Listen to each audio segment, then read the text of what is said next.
할렐루야. 오늘은 유튜브 채널 시온성 복음방송에서 전해드리는 11월 13일 금요 큐티 시간입니다.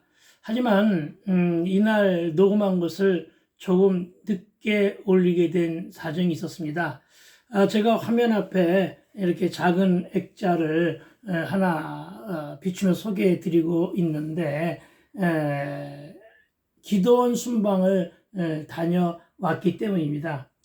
기도원에서 기도의 불을 다시 지핌에 교회가 마가의 다락방으로 회복되고 기도가 교회와 각자의 심령 안에 성령의 불로 타오르게 되니 이 기도의 불길 따라 이 땅의 영적인 흉년, 영적인 불임을 물리치고 다시금 기도가 회복되지 않은 취지에서 기도원 사역에 불을 붙이고 계시는 김대성 목사님과 기장의 에덴 금식 기도원에서 자리하고 있는 새시대 부흥단, 이 새시대 부흥단과 함께하는 기도원 순례에 다녀왔기 때문입니다.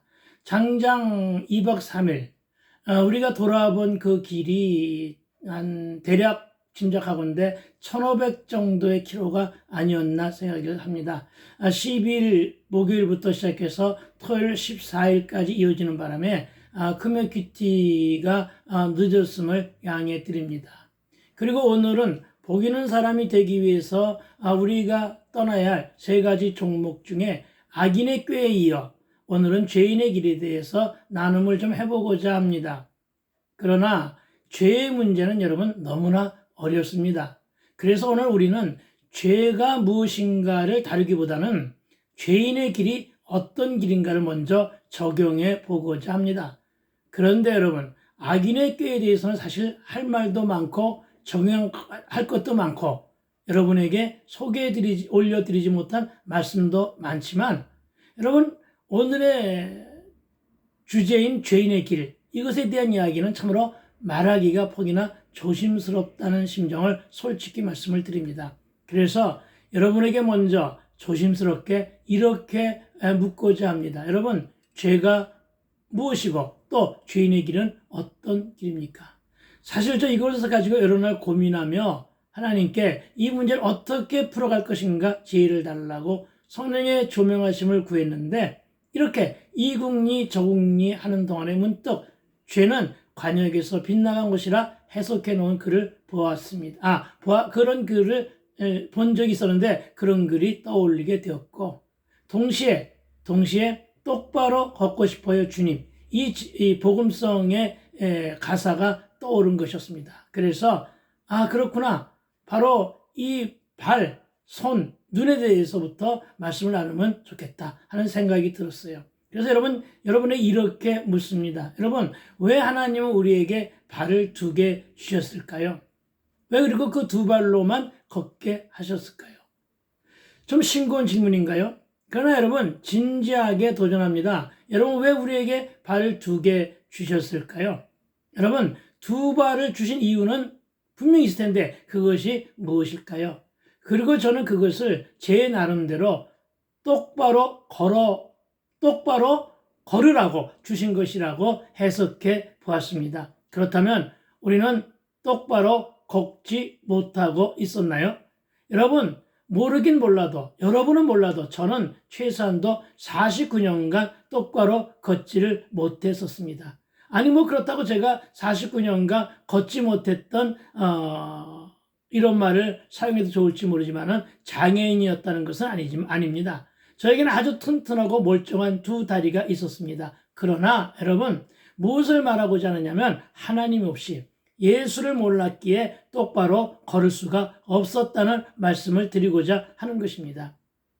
여러분, 그렇다면 여러분은 어디를 향해서 누구를 향해 똑바로 걸어야 할까를 생각해 보게 합니다. 그리고 물론 답은 뻔한데 여러분, 누구를 어디를 향해 똑바로 걸어가야 하는가 하면 우리가 가야 할 곳, 우리의 전심을 다해 다가야 할 분은 바로 하나님이시니 그분께로 2발로 똑바로 걸으라고 주신 것은 답을 얻게 되더라는 것입니다. 똑바로, 그러나 1발로만 걸으면 결코 바르게 걸을 수가 없으니 2발로 우뚝 서서 걸으라고 주셨다는 말씀입니다. 혹시 여러분 깨금발이라는 것 아시나요? 저 어렸을 때 오랜말 같은 거 이렇게 하면서 한쪽 발 들고 한 발로만 깡충깡충 뛰면서 놀이를 했었던 적이 생각이 납니다. 그런데 여러분 이렇게 걸으면 발이 많이 불편하게 됩니다. 제가 발뒤꿈치에 병을 얻어 한 3년 쩔뚝거리며 걸은 적이 있었는데 역시 발에 병이 생기니까 두 발로 편하게 걸는다는 것이 얼마나 감사한지 모르겠더라고요. 그렇습니다. 여러분 두 발로 잘 서야 사역도 잘할 수가 있고 여러분 두 발로 잘 걸어가야 주님 따라 그 가는 길을 잘 걸을 수 있기에 주신 것이라 이렇게 정의를 내려봅니다. 그렇다면 여러분 팔은 왜 두 개를 주셨을까요? 여러분 뒷짐을 지고 걸은다거나 두 손을 주머니에 넣고 걸으면 균형이 잘 잡히지 않으며 발걸음도 바르지 못하고 위험한 순간에 넘어져 다칠 위험도 있으니까 좌우로 치우치지도 말고 양다리도 걸치지 말고 방향과 균형을 잘 잡아 걷는데 유익이 있으라고 주신 것이라 생각이 됩니다. 왜냐? 하나님 우리에게 무조건 좋은 것만 주시기 때문입니다. 그리고 하나 더, 눈은 왜 또 두 개를 주셨을까 하는 것입니다. 저와 여러분 길을 잘 찾으라고 주신 것임을 믿으시기 바랍니다. 참고로 저는 눈이 상당히 좋은 사람입니다. 여러분 제가 어렸을 땐 공부를 얼마나 안 하고 그랬는지 저는 2.0의 시력을 가지고 있습니다. 여러분 지금도 사실은 이건 안경이 보안이거든요. 여러분 안경 벗고 제가 바늘 허리에 실을 꿰 수가 있을 정도로 눈이 아주 밝은 사람입니다. 그런데도 여러분 이 밝은 눈을 주셨는데도 불구하고 여러분 저는 세상에 있을 때 진리를 찾지 못했어요. 저는 길을 찾지 못했어요. 여러분 눈이 아무리 좋다 해도 여러분 저 산 넘어 누가 사는지를 우리는 모르잖아요. 그렇죠? 그래서 여러분 우리는 이렇게 눈이 아무리 좋은들 길 찾는데 그것이 유리한 조건은 아니라는 것을 말씀드리고 있는 것입니다. 여러분 두 눈을 부릅뜨고 모든 정보력을 총동원한다 해도 길은 찾기란 너무나 어렵고 쉽지가 않다는 것입니다. 무슨 말을 하고자 하는 것이냐면 여러분 한 눈으로만 보면 길을 잘못 들 수도 있단 말이죠. 또 여러분 조금만 삐뚤어진 눈으로 바라보게 되면 그 갈림길에서 엉뚱한 길 갈 수도 있다는 것입니다. 여러분 그래서 길을 잘 찾아가라고 길을 잘 찾아서 하나님께로 오라고 두 눈을 주신 것이라는 정의를 내려봅니다. 게다가 두 눈을 다 감으면 우리는 관역을 볼 수가 없다는 것이죠. 여러분 한쪽 눈만 뜨고 관역을 보면 정확도가 떨어지게 되잖아요. 그렇죠? 그래서 여러분 정확하게 바르게 잘 보라고 두 눈을 주신 것이라는 말로 오늘 이렇게 이야기를 풀어가 보고자 합니다. 그렇습니다. 참으로 우리의 신체 구조가 이렇게 진리요 성경적일 수가 없다는 감탄을 먼저 해드립니다. 어느 것 하나 필요 없는데 그냥 만들어진 것은 아니더라는 것입니다. 하나님도 우리를 만드시고는 심히 좋았더라고 감탄하실만 하셨겠다는 생각이 듭니다. 그러나 하나님을 향해 똑바로 서지 못하고 똑바로 걷지 못하며 꿈도 소망도 비전도 없이 좌우로 치우쳐 방황하며 늘 하나님의 관역에서 빗나간 삶을 사는 자가 바로 죄인이요. 그렇게 사는 것이 바로 죄인의 길이라고 하는 정의를 내려보고자 합니다. 그러나 여러분 이 말이 맞다, 틀리다, 성경적이다, 비성경지다 하는 논쟁은 하지 말자는 것입니다. 우리는 참 논쟁하기를 좋아하는데 우리 그러지 말자는 것입니다. 다만 우리 이런 나눔을 해보자는 것입니다. 나는 정말 똑바로 보고 치우치지 않으면서 바르게 걷고 있는가 하는 것입니다. 또 나의 관역은 하나님인가 아니면 세상인가? 이런 것을 나눠보다 보면 어느 길이 정녕 죄인의 길인가를 조명해 볼 수 있지 않을까 하는 것입니다. 저와 여러분은 바르게 보고 걷고 치우쳐 있지는 않습니까? 그렇다면 여러분 어떻게 해야 바른 길을 찾아 방황하지 않고 잘 갈 수 있을까요? 여러분, 성경이 내비가 되면 해결이 됩니다. 여러분, 말씀이 이정표가 되면 문제는 다 풀리고 뚫리고 열리게 된다는 사실을 적용하게 되기를 주의 이름으로 축원을 드립니다. 무엇이 저와 여러분의 앞길을 밝혀줍니까? 말씀이 내 발에 등이 되지 않고서는, 말씀이 내 가는 길에 빛이 되지 않고서는 우리는 관역을 벗어난 죄인의 길에 서게 될 것이라는 사실을 상기하고 또 상기해야 할 것입니다. 예수님이 길과 진리와 생명이라 아멘, 이렇게 말씀하시면 우리는 아멘으로 고백하면서도 과연 우리는 길의 주인에게 우리가 나아갈 길을 묻고 있는 건가에 대해서도 진솔한 나눔이 있었으면 좋을 것 같습니다. 여러분, 오늘 우리는 죄인의 길에 대하여 묵상하고 있습니다. 여러분, 교도소에 간 사람만 죄인일까요? 여러분, 교도소 바깥에 있는 사람은 다 의인인가요? 이 문제에 대해 누군가 이렇게 정의하는 말을 들었습니다. 즉, 교도소에 있는 사람은 들킨 죄인이고 교도소 밖에 있는 사람은 안 들킨 죄인으로 우리는 모두 다 죄 속에서 살고 있다, 이렇게 말하는 것을 들었다는 것입니다. 그리고 저는 이 말에 저의 반응은 좋아요를 누리고 공감이란 말을 너무나 많이 해준 적이 있었습니다. 저와 여러분은 예수를 믿는 그리스도인이 맞습니까? 그리스도인들은 죄 사함을 받은 죄인들이라 칭함을 우리는 알아야 합니다. 그렇습니다. 그것이 바로 세상의 죄인들과의 구별법이기 때문입니다. 그러나 죄 사함을 받아 저와 여러분 모두는 지옥 갈 염려 없이 구원의 길에 있기는 하지만 지금도 여전히 집행유예기간을 사는 100% 죄인이라는 말에는 아멘으로 화답하고 공감하며 고백되어져야 할 것입니다. 그러니까 여러분, 같은 죄인끼리 네 죄가 무겁고 내 죄는 가볍다라고 서로가 서로에게 삿대질 말아야 할 것은 내 눈에 들보는 보지도 못하면서 남의 눈에 든 티만 골라내며 내로남불하는 것이 바로 죄인의 길이라는 것입니다. 하나님 보시기에 2% 죄인이나 100% 죄인이나 다 같은 죄인이기 때문입니다. 참으로 감사한 것은 하나님은 우리의 죄를 카운터 안 하신다는 점입니다. 만일에 카운터 하신다면 과연 이 땅에 살아남을 자가 과연 단 한 명이라도 있을까 하는 것입니다. 그래서 저는 이사야 1장 18절의 말씀을 너무나 좋아합니다. 여러분, 기록된 말씀을 보면 여호와께서 말씀하시되 오라 우리가 서로 변론하자. 너희의 죄가 주홍 같을지라도 눈과 같이 희어질 것이요 진홍같이 붉을지라도 양털같이 희게 되리라. 아멘. 저는 이 말씀에서 늘 위로와 힘을 얻고 회개가 바로 우리의 삶의 도피처로 여기고 있음을 저는 고백을 합니다. 그리고 한마디 더 말씀을 드린다면 같은 죄인끼리, 여러분, 같은 죄인끼리 정죄도 판단도 하지 말 것은 그 길이 바로 죄인의 길이기 때문이며 편견이나 선입견 또 고정관념으로 서로 미워하고 또 다투는 일도 하지 말아야 할 것은 이것이 바로 관역을 빗나간 삶이니 이래가지고서는 결코 복이 있는 사람의 범죄에 들지 못하게 되더라는 것입니다. 물론 여러분, 예수 믿는 자도 완벽하지 않기에 죄를 지을 수가 있는데 우리는 다만 죄 사함을 받은 죄인이라는 점을 기억해야 하며 또 조심조심 또 보고 걷고 돌다리도 두들기며 치우치지 말아야 된다는 사실을 믿으시기 바랍니다. 세상의 죄인과 예수 믿는 죄인이 가는 길은 서로가 다르다는 것도 알아야 할 것입니다.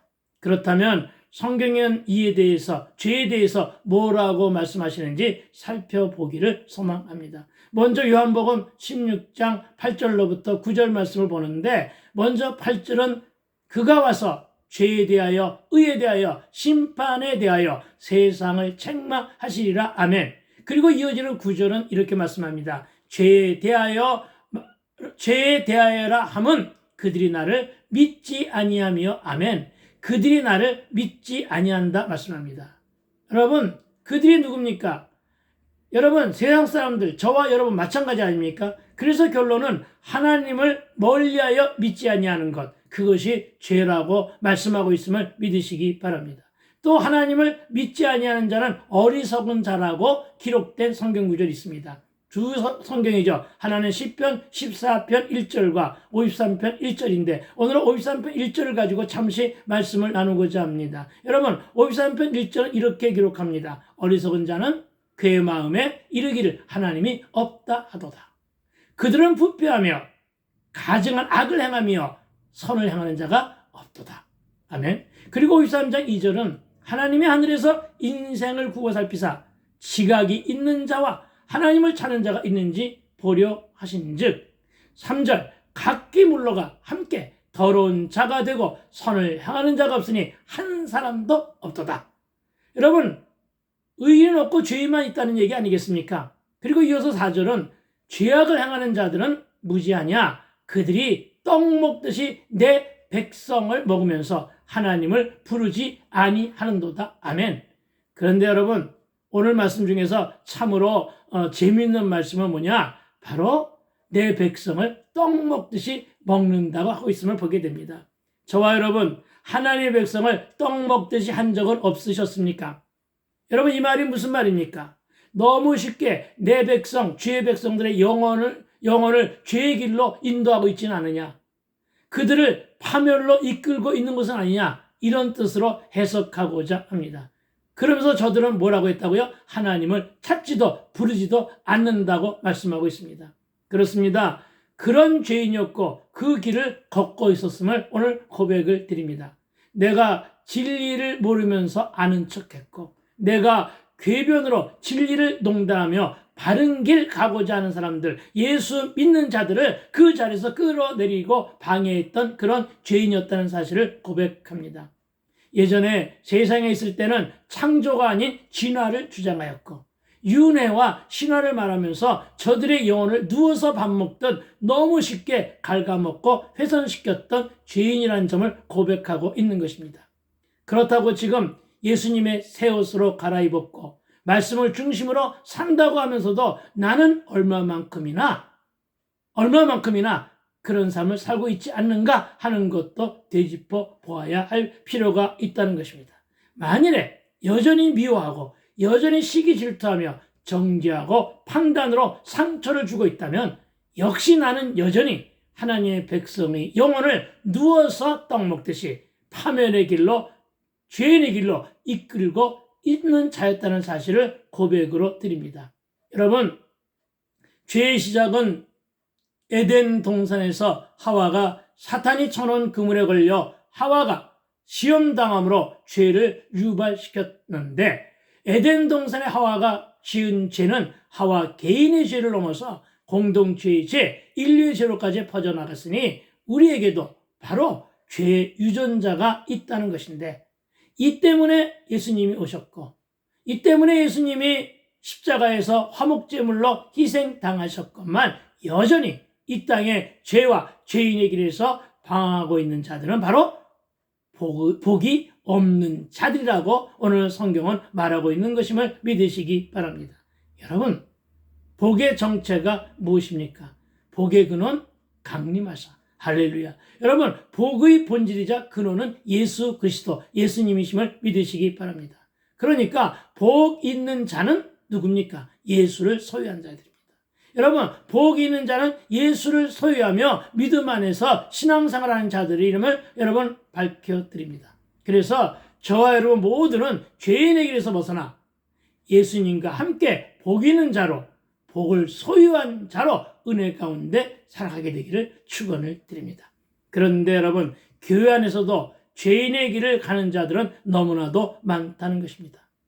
현대 교회에서도 열심히 말씀이 왜곡되어 색칠당하고 있으며 정통 교사에서조차 일부의 잘못되고 빗나간 은사주의자들에 의한 형성된 샤머니즘적 형태와 미신행위가 버젓이 교회 안에서 그것이 마치 진리이냐 활개치고 있으며 정령신앙과 인본주의 색채와 세속적인 모습들이 마치 진리이냐 혹은 복음이냐 물질지상주의와 함께 교회 안에서 주인 노릇을 획책하며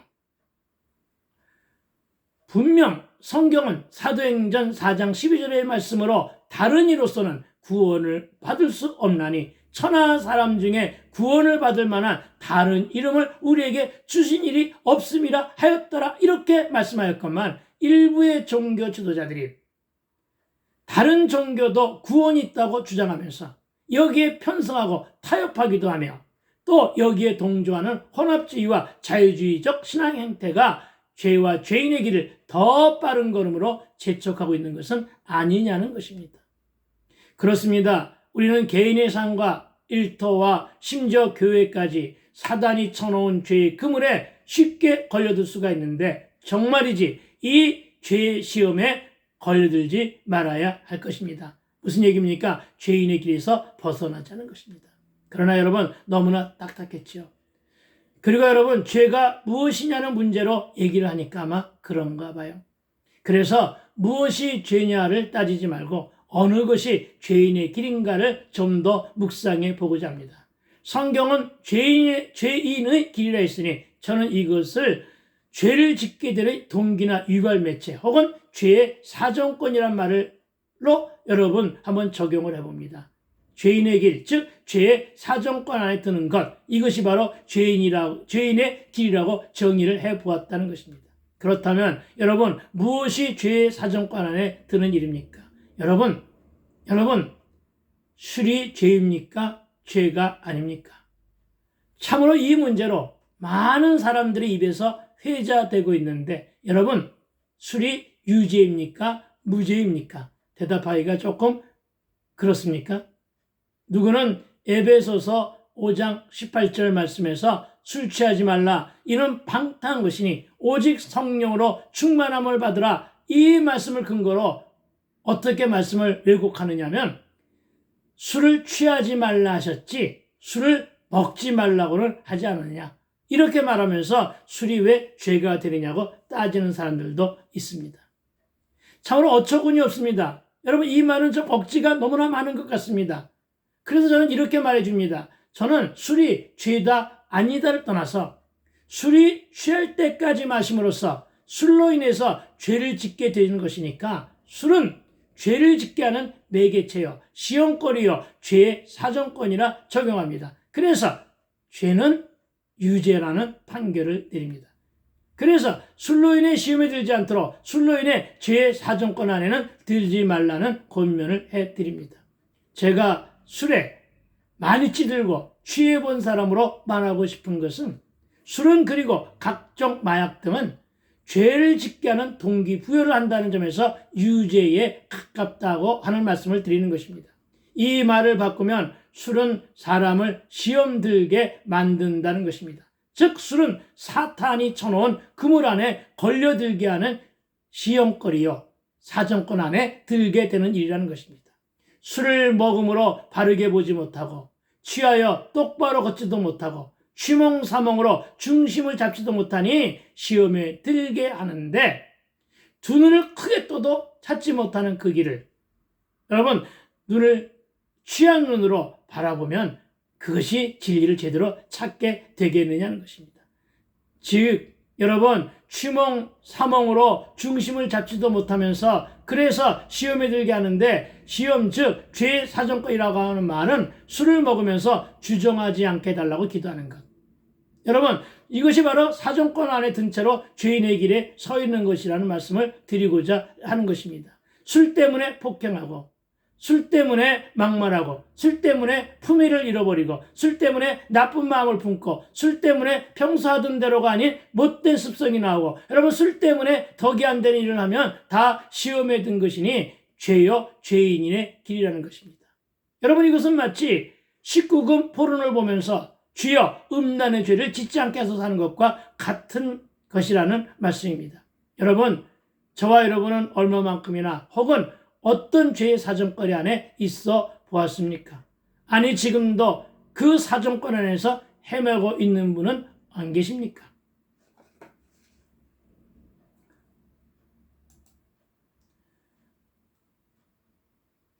우리를 돌아보고 말씀을 묵상하며 오픈함으로 그 길에서 벗어나고자 하는 것이 큐티 세미나의 본질입니다. 어차피 큐티는 말씀으로 내 삶과 내 인생과 내 문제를 진단하고 해석하여 바꾸고 고치고 변화를 시도하는 그런 일이기 때문입니다. 이제 제가 알코올 중독의 술을 끊고 하나님께로 돌아왔을 때 마침 이어지는 술자리에서 한 저의 적용을 간증해 드리면서 오늘 말씀을 정리해 보고자 하는데, 그랬습니다. 참으로 저는 뜨거운 성령 체험으로 알코올 중독과 하루 3갑반의 담배를 끊고 하나님께로 유턴했습니다. 그러나 여러분, 사단은 이런 나를 가만 놔두지 않았습니다. 내가 알코올 중독으로 헤매고 다니는 동안은 소식이 없었던 친구들이 어느 날 언제 어디서 어떤 소문을 들었는지 연락이 옵니다. 그리고 술자리를 마련했으니 오라고 권면을 합니다. 아마 이런 권면 많이들 받아보셨을 거예요. 저도 오랜만에 듣는 친구들의 소식이라 참석을 했습니다. 그리고 그 자리에 앉는 순간 내 앞에는 고급 요리와 진탕한 술자리가 이미 벌어져 있었고, 먼저 온 친구들이 늦게 온 나에게 벌주라고 하면서 술을 따르고 마시라고 권합니다. 그때 나는 2가지를 놓고 고민하며 적용하며 도전했습니다. 먼저 든 생각은 이겁니다. 한 잔인데 뭐. 오늘 딱 한 잔만 하고 내일부터는 또 끊지 뭐. 안 먹으면 되지 않나? 이런 생각이었고, 이어서 드는 생각은 아니야. 내가 술을 어떻게 끊었고 또 나를 여기까지 인도하신 그 하나님이 살아계시는데, 그 살아계신 주님이 지금 내가 이 자리에 앉아있는 것을 보고 계실 텐데 내가 이 술의 시험에 넘어갈 수는 없지 하는 생각이었습니다. 그리고 저는 순간 적용을 했습니다. 어떤 적용을 했을까요?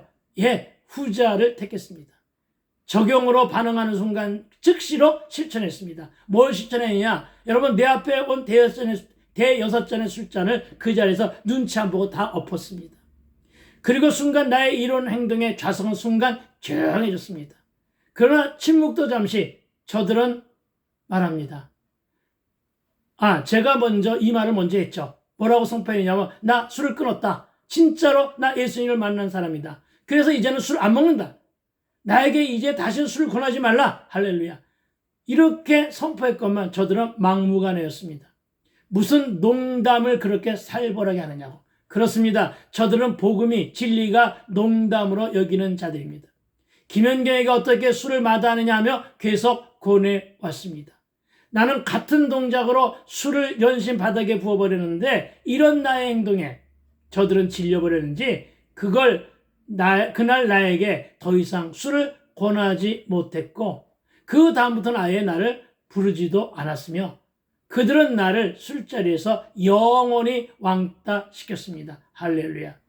성령님의 조명하심으로 이날 승리의 개가를 제가 하나님 앞에서 부를 수가 있었게 됐다는 사실을 고백으로 드리는 것입니다.